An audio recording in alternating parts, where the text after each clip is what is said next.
晚上好，欢迎收看正在直播的新闻1+1。入伏以后，全国不少地方酷热难耐，在高温之下，怎么保障仍要进行户外作业的劳动者的权益，就变成一个绕不开的公共话题。那么，除了传统的像调整作业时间、发放高温津贴，然后再开放避暑驿站这些常规动作之外，最近南京玄武区的一种选择也让媒体异常的关注。我们通过这个媒体的标题就可以看出来，有的说南京环卫工穿上了空调马甲，一件空调马甲让关怀落在了实处，也丈量出城市治理的民生温度。空调马甲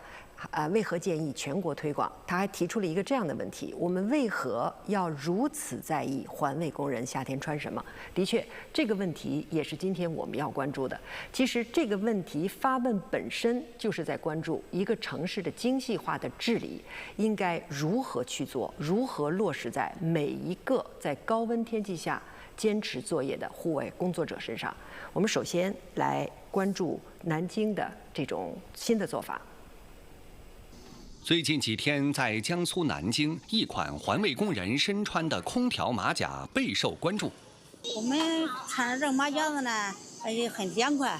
叫风扇这个开关一开关呢，就有风，有风呢就感觉就凉快了。后来呢，你要是不穿这马甲子呢，他就感觉这带毛巾呀，淌淌汗嘞。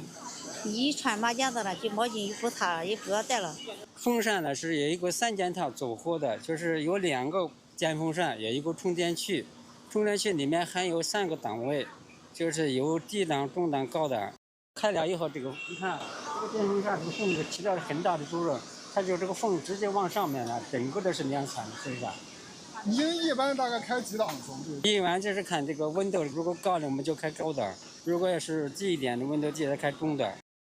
今天下午，记者采访时，南京气温显示是35摄氏度。这样的天气下，空调马甲给环卫工人降温防暑带来了不小帮助。给环卫工人配备空调马甲，实际上是从今年7月15号开始的。首批20件配发到玄武区部分路段的一线环卫工手上。虽然我们有做了一些防暑降温的一些举措，比如说我们避开高温的作业天气，增加机械化作业频次，发放高温费，开放安康驿站等等等等，但是呢，都是围绕外围打转，没有从这个它的自身的工作场景上。所以说，我们也是征询了广大一线这个环卫工人的意见，综合考虑是从他们自身的这个作业装备入手，寻求一个突破。有了改变环卫工人自身装备的想法后，今年6月，管理方在网上留意到，有企业推出了带电子风扇的降温马甲。在选择用哪一款时，管理方优先选用了风扇循环方案。第一是对我们环卫工人有没有实际性的效果。第二就是价格，一件空调马甲的价格在190元，多数的环卫企业都是能接受的。第三，它使用起来是比较简单的，这个空调马甲上手1分钟他们就会了，操作还是比较简单的。第四，它清洗起来也比较方便，把电源电池拆解下来直接洗，包括充电都很方便。经过前期的试点之后，目前玄武区的空调马甲配备已经覆盖南京玄武环境工程有限公司的所有环卫工人，共180名。各个区也都跟我们了解的情况，全市、全省，包括全国各个地方都有环卫系统公司啊、城管局来跟我们了解这个情况。这2天，随着媒体的报道关注，不少网友也在留言呼吁，希望像这样的空调马甲装备能够在更大范围普及，能够给户外工作者在高温酷暑天带来更多帮助和关怀。希望这种马甲能够全国普及，让环卫工人都能够穿上，夏天不那么热。值得推广的应该是，因为现在夏天实在太热了，然后他们也更加的清凉一点。这个降温的马甲呢，在南京是从7月15号开始让劳动者穿上的。那么，一开始的是配备了20名环卫工人，经过了这20多天呢，目前已经配备到了180名环卫工人，每一件的价格是190块钱。那么人们更关注，就这样的一种做法有没有可能在更广的范围内把它推广开？接下来我们就连线南京市城市管理局环境卫生管理处的高大鹏副处长。高处长，首先就是这一次推广了这个降温的这个背心之后，各方面的反馈怎么样？另外一个，你们有没有接下去把它推广开来的这个计划？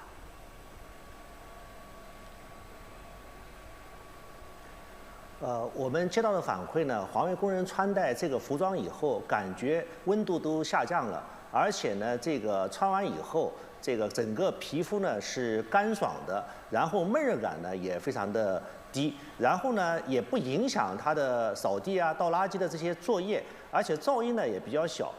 玄武区这次试点的这个经验呢，实际上是对我们有一个很大的启发。我们也号召呢，广大的企业呢，能够积极的使用这一款设备。到目前呢，我们已经又有另外6个区呢，把这个空调马甲纳入到采购的计划中了。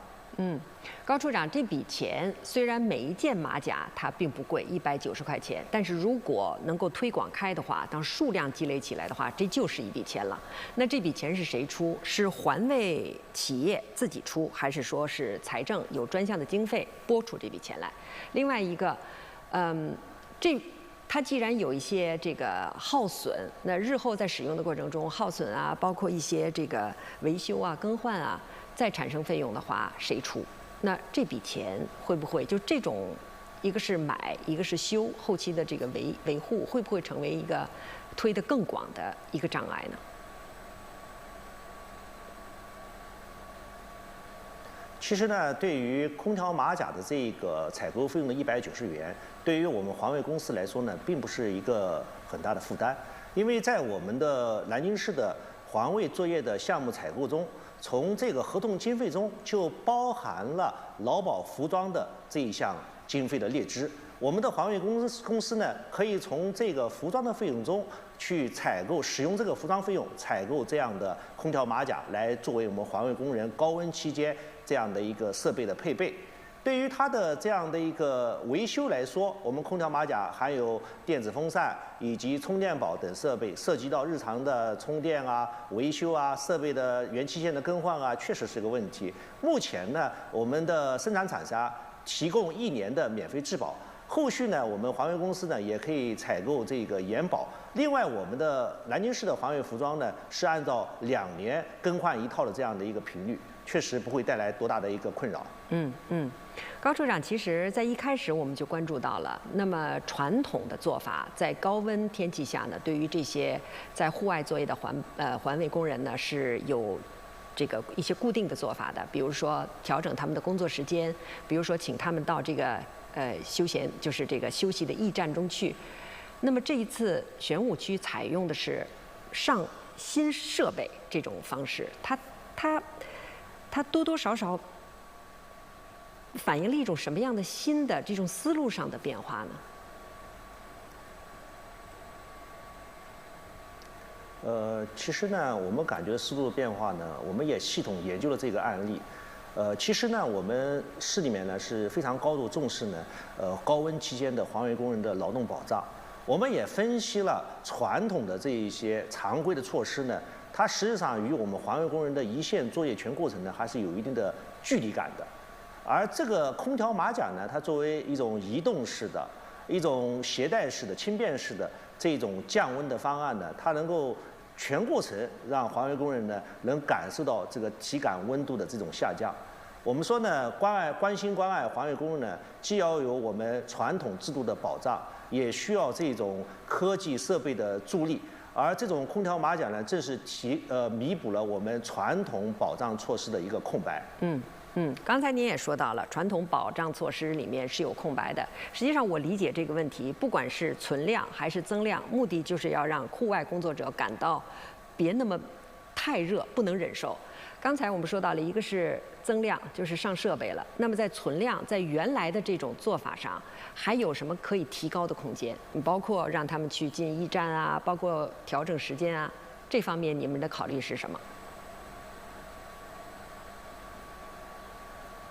我们是这么考虑的，一个是呢，我们从制度上来讲，我们每年呢都会颁发我们的环卫高温作业的通知，这样呢，我们各个公司呢都可以根据这个通知来灵活的进行排班，把这个最热的时间呢能够让出来。另外呢，就是通过机械的一种替代，我们通过在最高温度的期间，机械化作业的一种多频次、多补充，还有我们皮卡车的这种巡回的捡拾，来使我们的工人呢能够得到一个很好的休息，让我们的机械不停，人工呢得到一个休息的这样的一个保障。另外，我们的安康驿站也好，还有我们最近几年来落实的这种移动式的清凉大巴也好，它都是对于我们从制度角度来说呢，有了一个很好的保障。我们说呢，这个制度保障其实是我们高温劳动保障的一个根本。而我们这一个新的设备的使用呢，是一种弥补，更是一种锦上的添花。只有我们把这种制度的保障落实好、优化好，我们才能够更好的保障我们环卫工人的这个高温下作业的这种权益和人身的健康。高处长，最后我想问您一个问题，就是以往我们关注这个群体的时候，更多的把他们作为一个群体，高温下这个环卫工人怎么保障？但是能够给每一个人穿上这个降温的背心的话，就意味着我们关注到了个体。当把这个群体更细化到个体的时候，这是一种什么样的思路上的变化？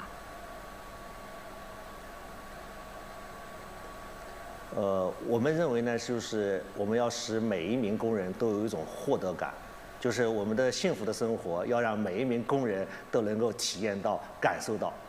好，非常感谢高处长。那么，有世界卫生组织呢提供了这样的一个数据，就是当温度超过20度的时候，每增加1度，劳动者的劳动生产力呢就会下降2%到3%。这是从效率这方面。我们再从人的健康这个角度来看的话，在高温下，人会得上很多跟高温相关的病。那么，不管从哪个角度来说，在高温下如何让这个户外工作者穿上一个合适的工装，就不再是一个小问题。接下去我们继续关注，围绕这件工装，我们还看到了哪些变化？继续来看。事实上，类似南京空调马甲的做法并不是个例。这2年，从合肥蜀山区的清凉马甲，到武汉东湖高新区的吹风马甲，更多地方也都在根据自身的实践经验，为户外劳动者寻找贴身降温的方法。不少生产企业也明显感受到，全国各地对于专业户外防暑装备的采购需求正在持续上升。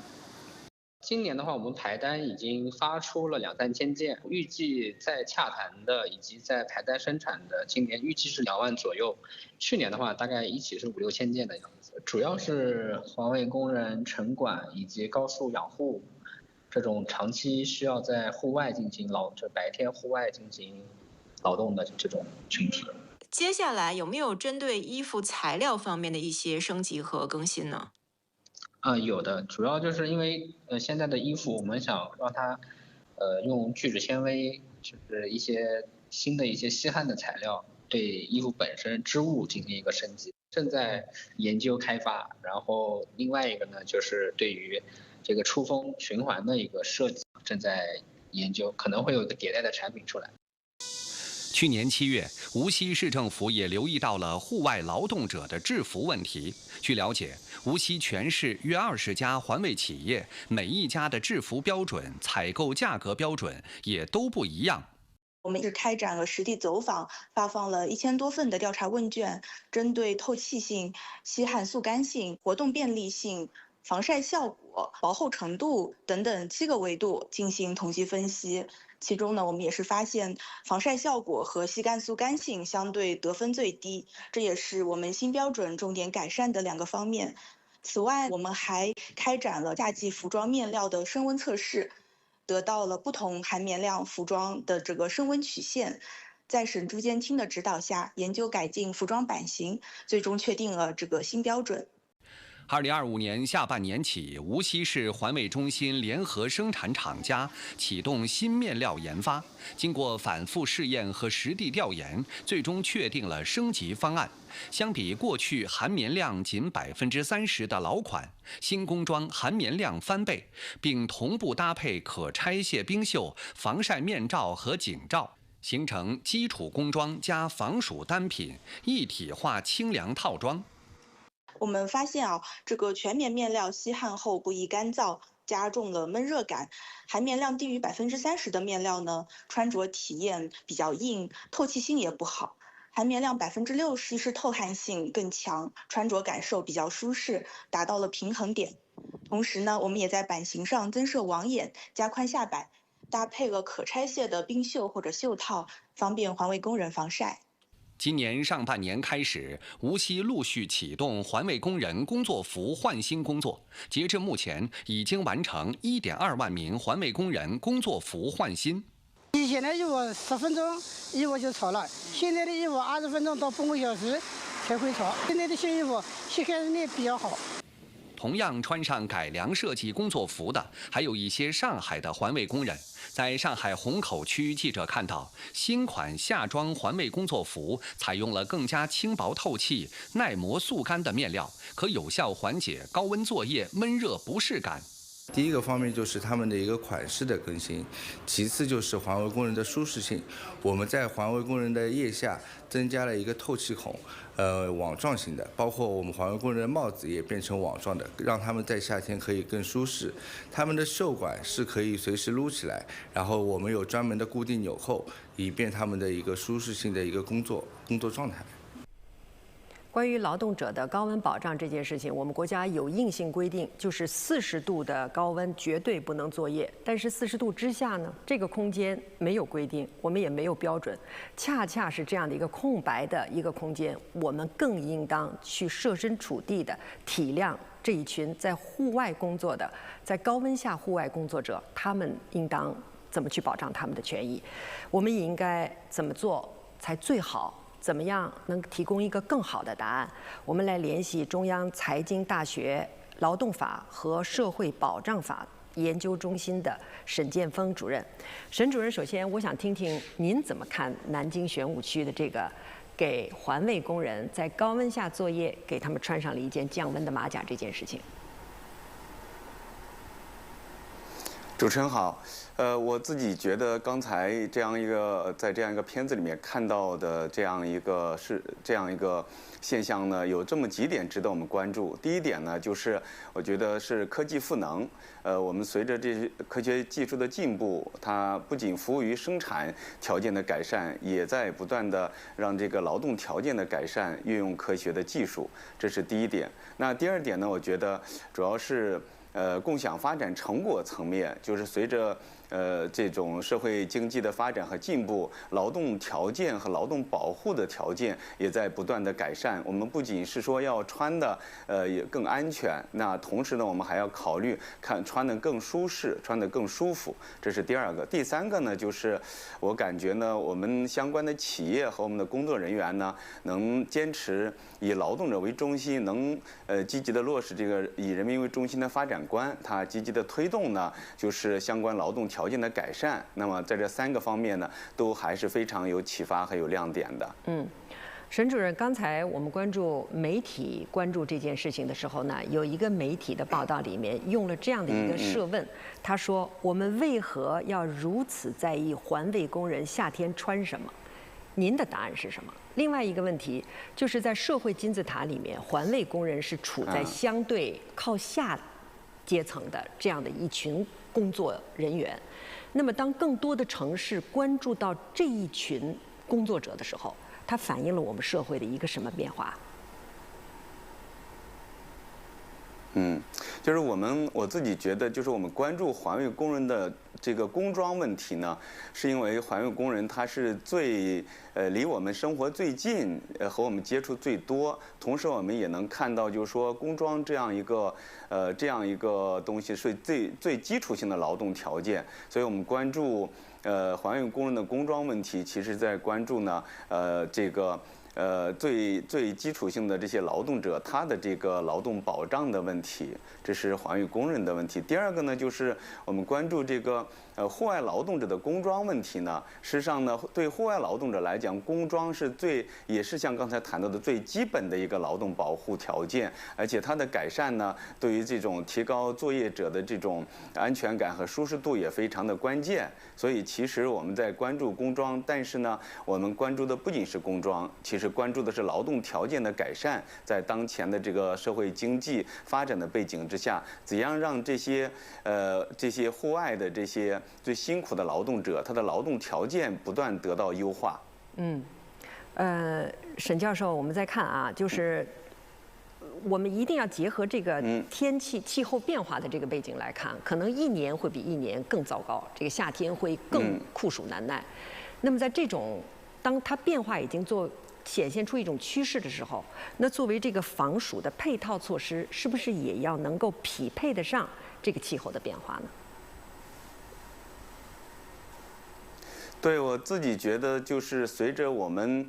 现在这种气候的变化和科学技术的发展呢，我们防暑降温以及的这种劳动保护的相关的措施也要不断的去优化。那这种优化呢，我感觉呢，至少应当从如下几个方面去开展。第一个方面呢，还是应当采取积极的运用科技等等这样的一些措施呢，不断的去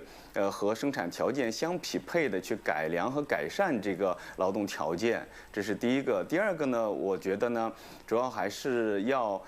去扩大呢这种劳动保护的人群的适用范围。其实长期以来，我们一提到这些高温的保障的时候，总会考虑到他是不是有劳动关系的劳动者。但事实上呢，随着我们国家就业形态、劳动关系形势的变化，有大量的劳动力提供者呢，他未必是有劳动关系的。像我们看到的，像新就业形态的一些人员，还有大量的零工，还有这些这种包括一些户外的工作者等等呢，他们可能都需要纳入到这个这种高温劳动保护的这些范畴中间来。这是第二个我觉得要调整的地方。第三个呢，可能是在这种劳动保护的相关的措施采取，或者说这种制度设计的过程中间呢，要尽可能的听取相对人的意见、劳动者的意见。像我们刚才在片中也看到相关的这种主管部门的同志呢，他做了大量的调研研究，然后把劳动者放在他不仅是保护的对象，他也是制度的参与者这个角度去让这个保护更加具有针对性和时效性。这是第三个。那最后一个，我觉得在制度层面上，我们也要推进制度的发展和这种革新。我们现在的这种高温防暑的这些规则的话，是12年形成的一套规则。那10多年过去了，各种条件发生很大变化以后，这些制度也要做必要的调整。沈主任，另外一个呢，我们之所以要保护这些户外的高温条件下户外工作者，就是一方面让他们尽量感到体感舒服，另外一个要预防他们产生高温产生的热射病。如果从预防的角度来看的话，除了给他们发放一些装备啊，包括给他们调整一些工作时间之外，还怎么能够及时的，我早早的就去预防他们对他们身体产生的一系列的伤害？对，这是一个很好又很重要的问题。我自己觉得，那为了更好的预防这种高温带来的伤害的话，第一个应当采取的措施呢，是合理的去安排工作量和工作的节奏。因为我们会知道，在高温的环境下，人的劳动的能力会有所降低，然后劳动的付出会有所提高。所以，同样的工作呢，正常的温度和高温是不一样的。所以在高温的环境下，为了防止这些劳动者过劳和过度的付出带来身体的伤害，首先要做的第一个工作呢，就是在高温环境下，应当适度的降低他们的劳动量和减缓他们的工作节奏。这第一个。那第二个呢，就是建立常态化的对高温从业者的相关的身体和健康的这种监督和等等相关的措施，这是第二个。那第三个呢，就是在高温或者特定的环境下呢，应当及时的采取预警措施，包括有熔断的机制、停止工作的机制，或者说这种错峰工作的机制等等。好的，非常感谢沈主任。其实一件空调马甲的这样的一个配发，它反映的是一个主动作为和真正关爱这个基层工作者的一种能力，不是因为媒体关注了才着急忙慌的赶紧发，不是因为说是这个季节起伏而发生的变化，而是从心底里面真正关注在基层工作的高温下的工作者，给他们很好的工作的保障。感谢您收看今天的节目，再见。